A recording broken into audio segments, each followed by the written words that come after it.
Hello guys, in this video I'm gonna show you how to unlock Deep Blue Sorrow boss in Neverness to Everness. First open your map and come to this road. Now we just have to go down from this road until you get this Nautilus tunnel. So we just have to come to this road first, get inside your car and then just go from this path.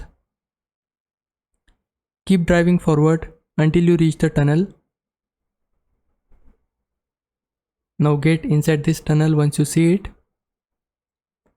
Once you get inside, then you will notice the environment of the tunnel has completely changed and we just have to keep following this road until we reach the sea prisoner boss. So just go from here. You can see the boss is available. We can see him in cinematics.